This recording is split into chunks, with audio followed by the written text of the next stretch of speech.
following is a presentation of the Gear Radio Network. You're listening to Better Live Than Dead. I believe it's a big challenge for our building to keep things in perspective and to, if we're going to get addicted to anything, let's get addicted to the process. And with that, we welcome you to Trust the Podcast, episode number 45, week 1, Buffalo Bills at the New York Jets. Yeah, pretty terrible. Sorry. It was pretty terrible. I don't know if you were expecting me to do my at MRLG Perez impression. You weren't going to get it there because I'm salty as hell right now. That is exactly what I was looking for, and I still got something, so it works for me. But this podcast powered by Better Live Than Dead and the Gear Radio Network. You know what it's not powered by? It's not powered by Adam Gase and his inept offense. Hey, that's fair. We'll get into that in just a moment here. You can hear this podcast on all Better Live Than Dead podcasts. You know where you can't hear it? You can't hear it on SNY in the New York Jets postgame show. John is so spicy. I love it already. You can hear this podcast on BetterLiveThanDead.com, Apple Podcasts, Google Play Music, iHeartRadio, Spotify, YouTube. Wherever you get a podcast, you get this podcast. I am Ryan Wolf at WolfBLTD, and if you guessed it by now, joining me on the IndyCard Media Hotline, he is the Bills Mafia's most saltiest Jets fan, John Sabino at the JC Money. John, I'm not even going to ask how you're doing because I got a feeling I know how you're doing. Shut up, Ryan. And it's fair. I mean, we were texting back and forth throughout most of the game, and we were talking about when the Jets scored. I'm like, man, this game sucks. When the Bills scored, you were like, man, this game sucks. When no one was doing anything, we both were like, man, this game sucks. And really, for I would say, aside from maybe 5 or 6 minutes out of the entire game, like 5 or 6 minutes of football time were actually interesting. The rest of the game was boring. And heads up, for those of you who didn't watch, may have missed, or you're getting your recap from Trust the Podcast, first off, thank you. We want to recap the game real quick. Buffalo, the Bills pull off the improbable. Here we go. Hold on. Before you give it the professional spin, I'll give it the real spin. I was going to say, I'll give it the professional spin, and then I'm going to let you go. I'm going first, damn it. Buffalo Bills did everything they could to hand the game to the New York Jets, and the Jets simply refused to win it. There you go. Now that's fair. That honestly is fair. The Bills pull off the improbable comeback, scoring 17 unanswered, defeat the New York Jets 17-16. Now, John, I'm just going to jump right into the three big things here because honestly, there's a lot of stats here I want to throw out because, again, on Trust the Podcast, I like to be the stats guy. I like to throw out some stuff. I'm not trying to rub the salt in the wound, but this was a very, very historical, I guess, win, you could say, for the Buffalo Bills. Definitely any more or any less historical than Ryan Fitzpatrick being the first quarterback in NFL history to throw an interception for 8 different teams. Also, the first quarterback to throw a touchdown for 8 different teams. Shut up, Ryan. He's both good and bad at quarterback, but he's made a hell of a career for himself, speaking of the Buffalo Bills. That's that Harvard education for you. But anyways, go ahead. 3 big things. I'm sorry. It definitely feels like week 1. I mean, we started off watching where Buffalo's offense came out and seemed to be rolling, but they kept kicking themselves in the ass. Every single time they get something going, it was a turnover, it was a penalty, it was an incompletion, bad play call, whatever it may be, and they always seem to slow themselves down. Buffalo's offense committed 4 turnovers. We had the Josh Allen interception. That was a low pass that bounced off Cole Beasley, which he normally catches. A freak interception there. There was a second pick that was deflected. There was a strip sack and a bad Mitch Morse to Josh Allen exchange. That was also a fumble lost. Now, John, Buffalo 0-10 last season when allowing 2+ turnovers. This is the Bills' first win since September 21st, 1997 versus Indianapolis, where they had 4+ turnovers and still pulled out the victory at the end. Excuse me. I had some chicken wing dip, and I'm burping it up right now as we speak. Yeah, and I think I'm even more saltier about the fact that you had chicken wing dip and I didn't than the Bills gift wrapping the game to the Jets and the Jets saying, "Nah, fam, it's all good, we're good." Well, look, if you come out and watch the Bills sometime, I'll make sure we have some chicken wing dip for you. Yeah, buddy. I got you, man. All right. At NFL Research on Twitter, Josh Allen is the first quarterback with 4+ giveaways and a win since 2013 when Andy Dalton, Carson Palmer, and Peyton Manning, one of these things not like the other, all did so in 2013. Also, at Bill Barnwell says on Twitter, since 2000, teams winning the turnover margin 4-0 were 177-6. After today, the New York Jets made it 177-7. Mm-hmm. Yeah. What do you want? What do you want from me there, man? Go Chargers, go! The Chargers just score? I just can't do an Arnold Schwarzenegger impression, but that's all I thought of. Because I was going to do the Jets thing, but I always screw it up because I don't know what's wrong with me. Oh, you can do like what's his face did at the draft the other day. J-E-S-T, Jest. So, John, I think you can agree with me on this one, that Buffalo did not deserve to win this game. As you mentioned, Buffalo did everything they could to lose this game, and the Jets still gift wrapped them the victory. I don't want to necessarily say that they did everything that they didn't deserve to win that game as much as the Jets deserved to lose that game with how they played. Like speaking from the Jets side of things, here we go. They made the hire of Adam Gase, which I was not, and you can attest to this, Ryan. I was not a fan of right at the beginning. I wanted Mike McCarthy, to be perfectly honest with you, because of McCarthy's development of Aaron Rodgers. He has a history of developing, he's kind of inept when it comes to playing, offense and not going from McCarthy ball. But I think he would have probably been a better option than Adam Gase, who only got his 2 head coaching jobs because of calls from his buddy Peyton Manning. That's really what sold him. Peyton says we got to hire him. We got to hire him. Yeah. How you doing, Miami? How's that? How did that treat you for 3 years?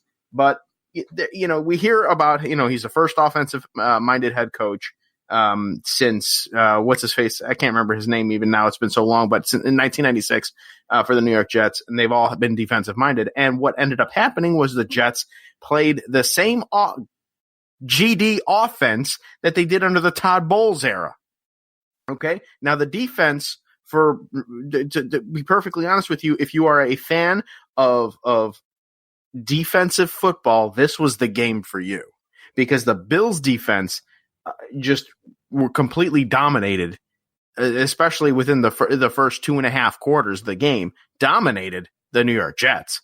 The Jets defense dominated the Bills offense for the first 3 quarters of the game before C.J. Mosley went down with a groin injury.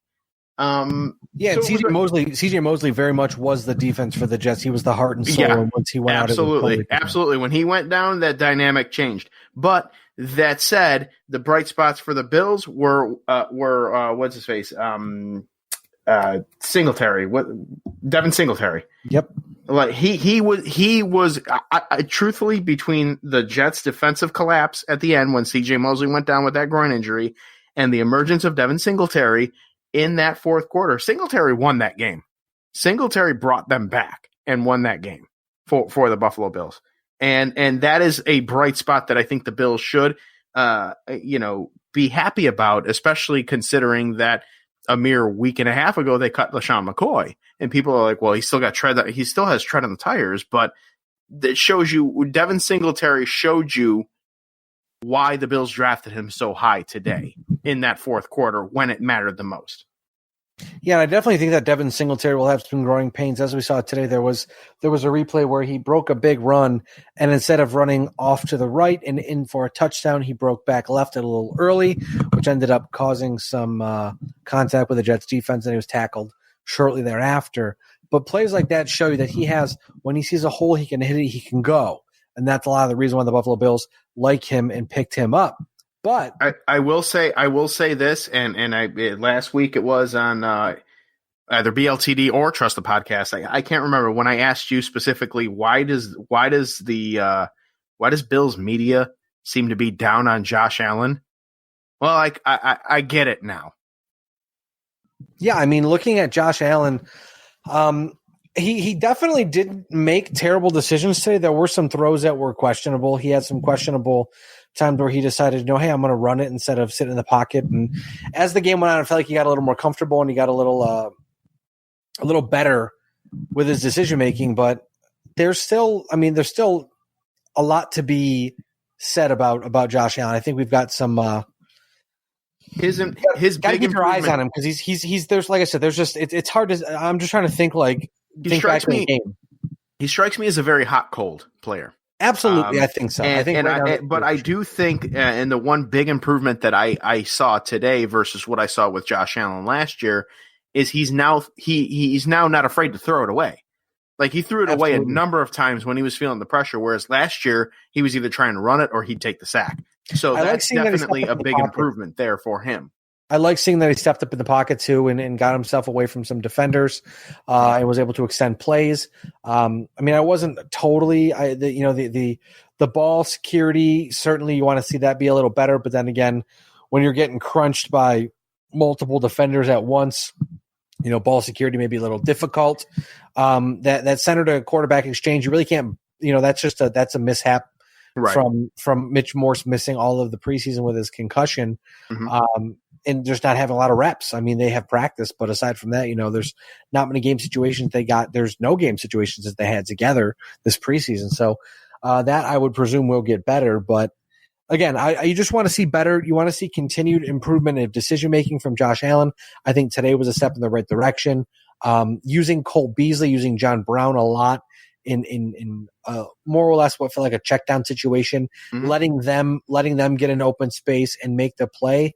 I think if extrapolate what we saw today with Josh Allen and John Brown, this could be a big year for the both of them if they continue that Allen to Brown connection. I feel that the Allen to Beasley connection is going to be the bigger connection of the two. I think so. I just got the feeling from them when I would see them, how they would connect and Allen throwing bullets to Beasley and Beasley catching them. I mean, there was a few that, were over his head or whatever, but the fact that, in the early portion of the second half, and I want to say it was the second quarter, like there was quite a few passes from Allen to Beasley that resulted in quick first downs or a quick 5-6 yards here to kind of, help move the chains and whatever. And that's going to be a key element for them.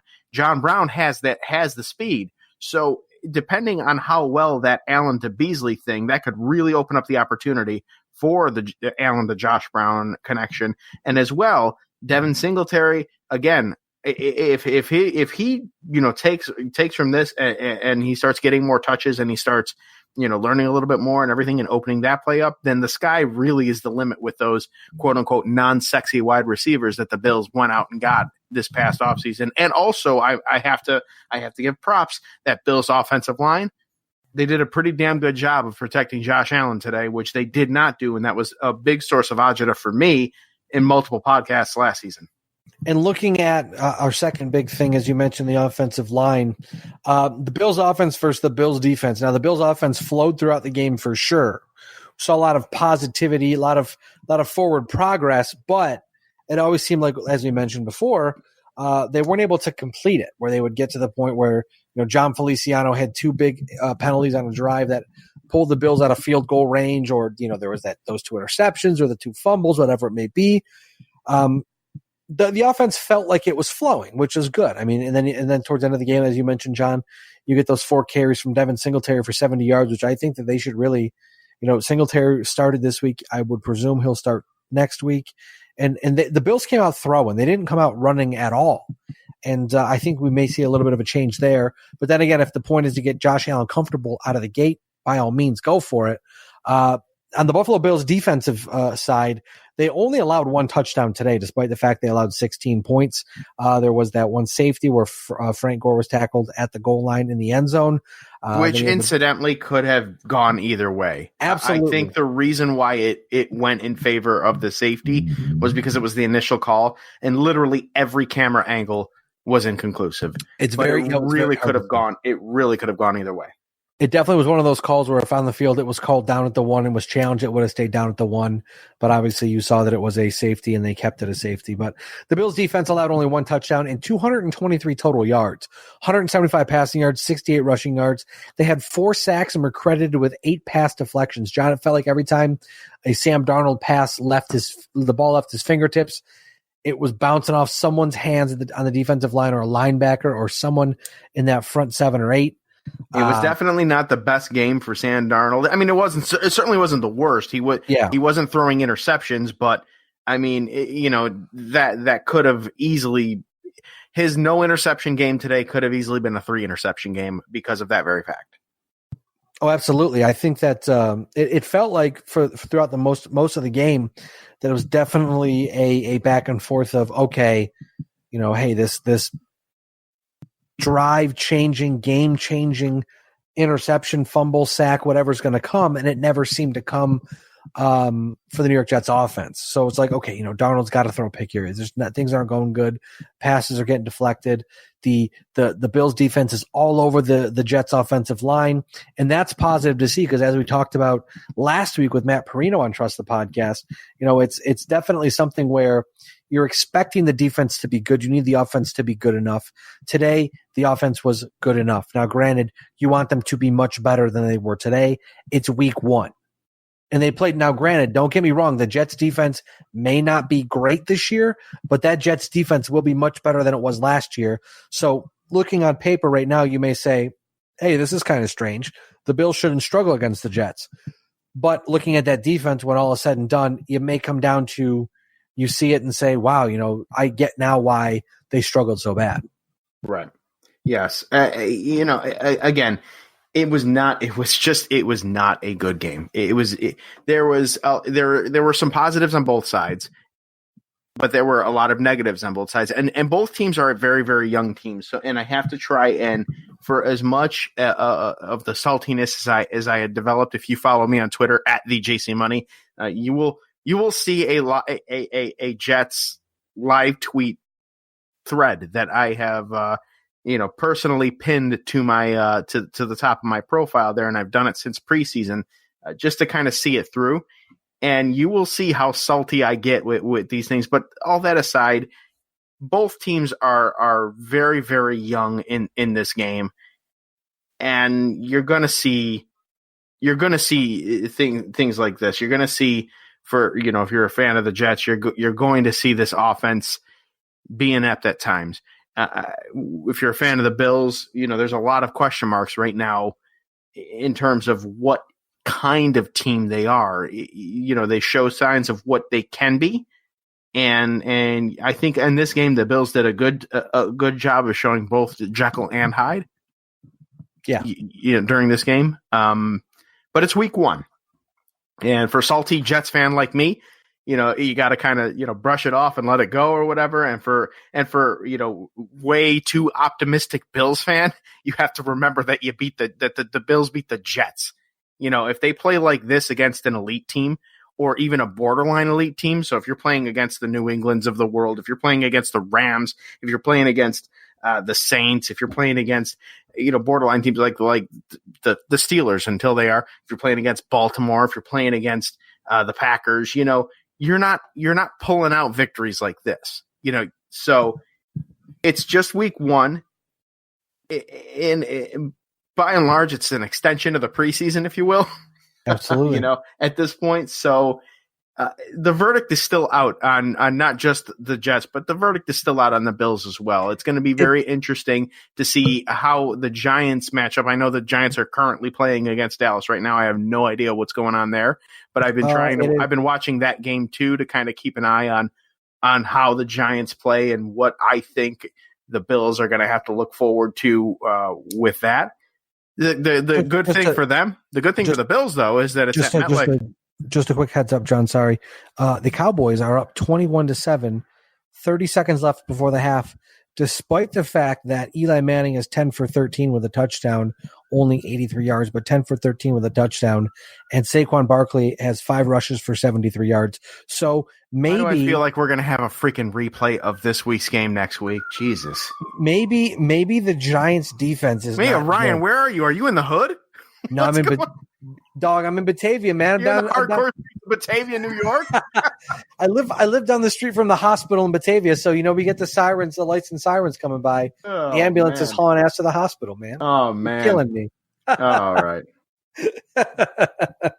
But looking at what I was going to say here, John, is that if we see speaking of the hood, some old person just rolled up in front of my house, like slow rolled. in an old Buick and just kind of sat there and looked at my house. And they're looking at my house. Hold on 1 second. Excuse me. Breaking into shtick here.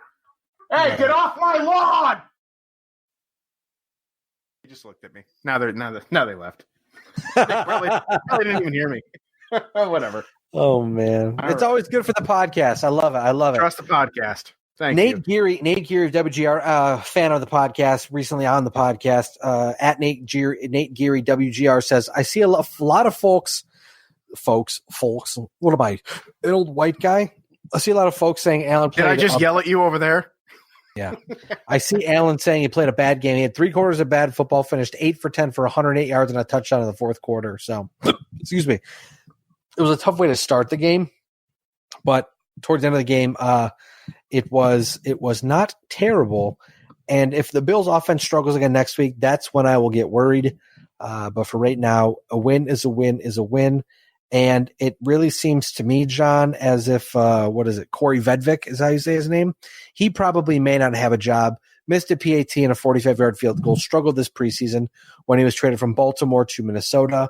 And then the Jets, I believe, picked him up off waivers. He may not be long for the Meadowlands. Oh, no, he's not. This is going to be the story of the Jets season. I hate the fact that with all of the moves and all of the Jets free agent additions looked great today. But I hate the fact that this of all things is going to be the story of the Jet season. And I called it in week 1 of the preseason when the first kicker that I don't even remember who the hell it was missing everything left and right. And I'm like, this is going to be the story of the season. The kicking thing is going to cost us games. And this particular game, this game right here, 4 points, a missed field goal and a missed extra point. 4 points was the difference between a win and a loss for the New York Jets. 1 point, even if he missed the field goal, but he hit the extra point, we'd be going to overtime. We'd have gone into overtime, and who knows what would have happened there? Probably a tie, but who knows what would have happened there? But the fact of the matter is, for the New York Jets, of all positions, the kicker is what's going to be the big storyline for them. So again, it's week 1, extension of the preseason, if you will, but these games do count. So if it boils down to a tiebreaker in week 17, the Bills already have the 1-up advantage on the Jets. It puts that much more pressure on the New York Jets to win the next matchup with the Buffalo Bills, because that's what I said. I kept repeating myself today.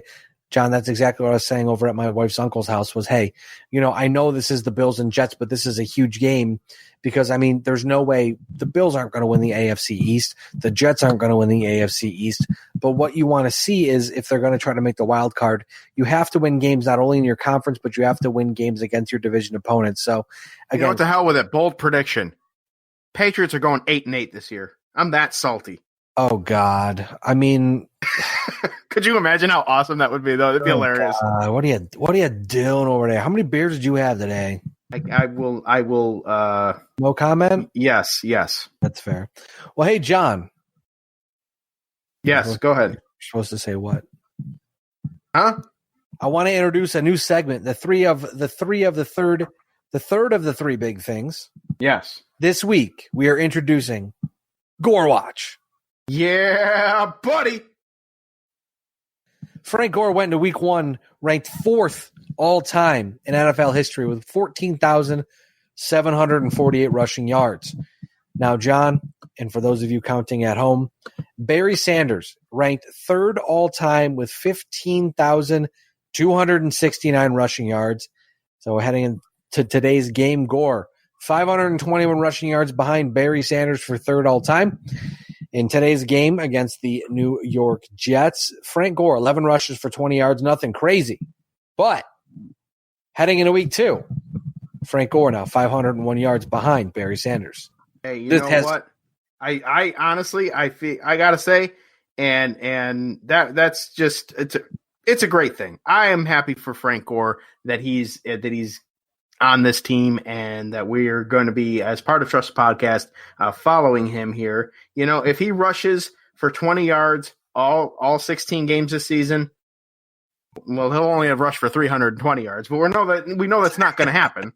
I truly feel He will. Damn it, we had the Shady watch for what was it? Shady for 10K. 12K. We had that for what? For what? I'm sorry. What? 12K. For 12K. Okay, we had the Shady watch for 12K. Damn it. Frank Gore is going to get Barry Sanders on this podcast. He is. Absolutely. We're going to do it. I really hope so. He's going to do it, and we're going to follow it. Because normally in the podcast land, when you do something like this on a podcast and the first time it doesn't work out, shame on me. You don't do it again. But what did I do? I just dusted off the old watch the talented running back chase records, and we're going to try it again. Hopefully we're successful this time. But either way, next 17 weeks of the football season, we're going to be following this, and we'll keep you posted on Gore Watch. Yes, Gore Watch. Gore for all you wrestling fans out there. Now, looking ahead, brought to you by 26 Shirts. Check them out, 26shirts.com, at 26 Shirts on Twitter and Instagram, or facebook.com/26 Shirts. I would highlight this week's set of shirts, but they are all, well, the main shirt at least, which happens to be the Volume 6 shirt 22, Go Deep. That expires in 6 hours, and I don't believe you will be able to grab that by now. Same with the Buffalo Comeback Allenstown.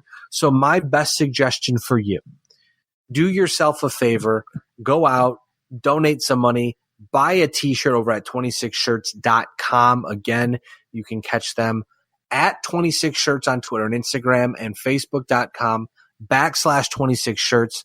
Hopefully the idea is we'll get Dell back on the podcast next week. John was on the podcast this week because he is, again, Bills Mafia's most saltiest Jets fan. I'm their favorite Jets fan. Damn it, Ryan.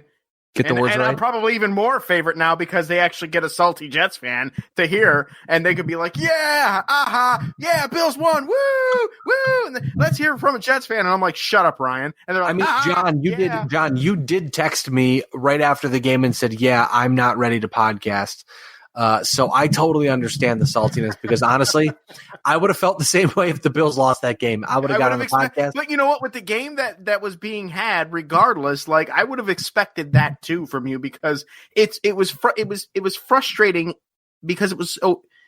These are little things that both teams were doing and they were doing poorly, but these are the little things that upper echelon teams have no issue with. Yeah, I would have. The Jets with their penalties.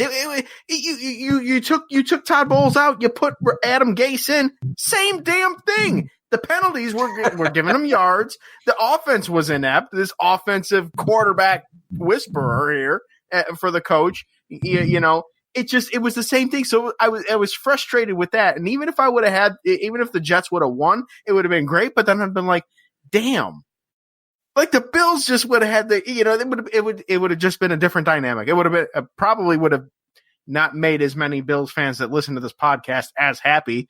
If it were on the other side, but still, I get it. And I would have totally understood if you would have been like, yeah, we're podcast's on hold for just a little bit right now.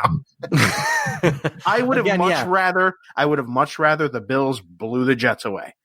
And then have it end like that, or opposite, honestly, because it seemed like there was a lot of rust, a lot of hanging around, a lot of kind of just crap, and you don't want that. You want it to either be good or bad. I would have rathered it be 49-0, or what was the score of Baltimore? 59-10. 59-10. I mean, I guess it could have been worse. We could have been Miami, but I would have rathered it been that because at that point, all the saltiness would have been done at the end of the first half, and it just would have been laughable by the time it was over. And I'd be like, yeah, whatever. We'll get on the podcast and we'll talk about it.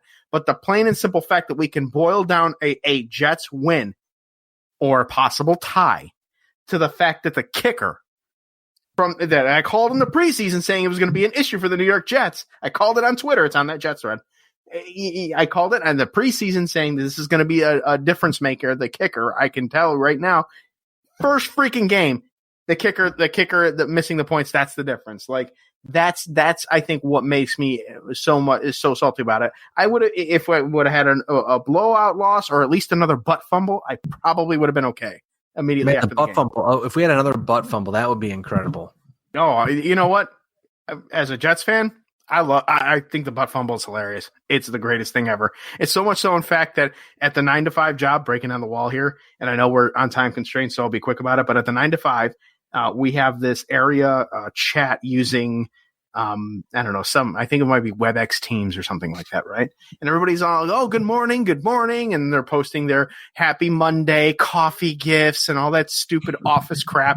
And I'm the guy that drops somebody has a case of the Mondays. Right, exactly. Like working hard or hardly working. Bro, good stuff. And I'm the guy that just drops the butt fumble gif in there, and I go about my business. So the butt fumble is many-handed uses for that. Well, hey, look, we're moving forward. A win is nice. It's Victory Tuesday on a Sunday night because obviously we should record the podcast on a Tuesday. But looking at week 2, John, wins are nice, losses are crappy, but they only last so long in the National Football League. You have to have a quick turnaround, a short fuse, a short memory. That's the word I'm looking for. Short memory. You don't want a short fuse. Short memory. Week 2, the Buffalo Bills at the New York Giants. The Buffalo Bills go back to MetLife Stadium. John, can the Buffalo Bills continue to handle the league's best running backs? Now, Saquon Barkley, obviously very good, if you can believe it. The Buffalo Bills it looked like a little challenged by I almost said Saquon Barkley, by Le'Veon Bell in his return to the National Football League today. But they definitely kept him under control for the most part. But Saquon Barkley, next level, I would say one of the top 3 running backs in the National Football League. Do you think the Buffalo Bills defense will struggle or succeed against him next week? I see this contest being very much a duplicate of this week with the Jets. To be perfectly honest with you, Saquon Barkley is very good. So is Le'Veon Bell. I would argue that an older Eli Manning is equivalent to a younger Sam Darnold right now. So there's a lot of similarities between the Giants and the Jets at this point right now. The receiving core, they have Sterling Shepard, but he's not Odell Beckham Jr. I think that the Bills defensively, if they have the same game plan that they had against the Jets, they'll be fine. Offensively, might want to look into a couple of different things, a couple of different options there, maybe running the ball a little bit more instead of trying to pass in the first half like they did, because that was, Bill's Twitter was all over that. It's like, why are we not running the ball much? What's going on here? Like, that kind of thing, maybe running the ball a little bit more, and they might be able to have points on a little early. The Giants, right now, it's on the other room and the other TV in the other room, so there's not a whole lot for me to study on that one right now. But from what I can see on paper, very similar to the Jets. I would expect a very similar game, and I would give Buffalo the edge on that one. I don't have a score for you because I didn't have a score for this one, because who knows what Josh Allen or what Buffalo Bills team you're going to see for that matter. But I would, if I'm a betting man, I'd bet it's going to be very similar to how this week 1 contest was. I'm going to say maybe 21-17, maybe 21-10 Buffalo. I mean, I'm not just saying Buffalo's going to win because I like the Bills, and this is a Bills podcast, and we're trusting the podcast. But I'll tell you what, the Giants aren't good, and essentially you're going to have to make Eli Manning beat you. And I know today with the Jets and the Bills, the one thing we didn't mention was that the Jets did say, we'll make Josh Allen play quarterback and beat us, and they made Josh Allen play quarterback, and Josh Allen beat them. But looking at Eli Manning, the offense doesn't really have a whole lot aside from Saquon Barkley. I mean, let's be honest. Eli Manning is definitely on the last couple holes of his career. Wide receivers aren't there. They have Evan Ingram, who's a really, an up and coming tight end, very fun to watch. But aside from that, man, there's not a whole lot there. All I'm going to say is if the Bills better not play too hard on Eli, because if Eli struggles, the Giants' Lord and Savior Daniel Jones is coming in, and look out, America, if he comes in. How long do you think, by the way, I don't think it'll be week 2, but how long do you think it is until they pull the trigger and put Daniel Jones in at quarterback in New York if Eli struggles? When the Giants are officially playoff eliminated, that's when I think we'll start to see Daniel Jones come in, maybe in the second half or in like the fourth quarter of a meaningless game in garbage time, or possibly start the final game or the final 2 games of this season. But I believe that because the Giants are in love with Eli Manning regardless, as a Patriots killer, I guess, he earned that. But when the Giants are pretty much mathematically eliminated from the playoffs in a very stacked division anyways, with Philadelphia and both Philadelphia and Dallas, that's when I think we'll start to see the signs of Daniel Jones coming in or whatever. I expect less out of the Giants than I do the Jets, if that's any indication. I mean, looking at the NFC East, if you're talking about playoff teams and being eliminated, the Eagles looked dangerous with that Carson Wentz to Deshaun Jackson connection today. I mean, I almost said Kirk Cousins. Case Keenum looked really good today in Washington. I mean, granted they lost, but still looked good. So we'll see what happens there. But holy crap! I just brought up one of my fantasy leagues. Yeah. The ESPN one that I typically have played for money, but this year I was like, no, okay. Here's my team, and we're kind of crossing over into BLTD land here, but I have Carson Wentz, and that's what reminded me is when you started talking about his connection, dude. I have Carson Wentz starting. He's 313 yards, 3 touchdowns. He got me 33.5 points. and then next my 2 running backs, Dalvin Cook, 111 yards, 2 touchdowns, got me 29 points, and Christian McCaffrey. 128 yards, 2 touchdowns, 44.9 PPR league. That's perfect, man. I auto drafted this team. Yikes! I am ahead. I am projected to win. I am projected to score 199.1, but I'm up 156.7 to my opponent's 62.6. Their projected high, 121.7. So yeah, I won this week. There you go. Enjoy it. Well, hey, I did not draft and I did not even adjust this lineup. That's amazing. We will close on that. The Buffalo Bills again looking to go 2-0 in New Jersey at MetLife Stadium this season against the New York Giants next week. They pull off I would say improbable 17-16 victory over the New York Jets. For John Cimino at the JC Money, I am Ryan Wolf at Wolf BLTD. And John, we are Trust the Podcast. You're not. We'll catch you sometime very soon. As always, go Bills. Shut up, Ryan. The preceding presentation has been brought to you by the Gear Network.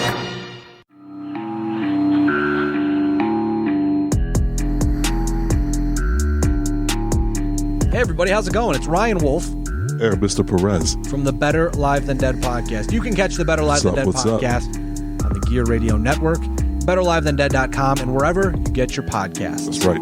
With that being said, hey, we talk about sports, we talk about music, we talk about entertainment. I make things really awkward sometimes. That sounds about right. Uh-huh. With that being said, though, as you always know, we are Better Live Than Dead. You're not. We'll catch you sometime very soon.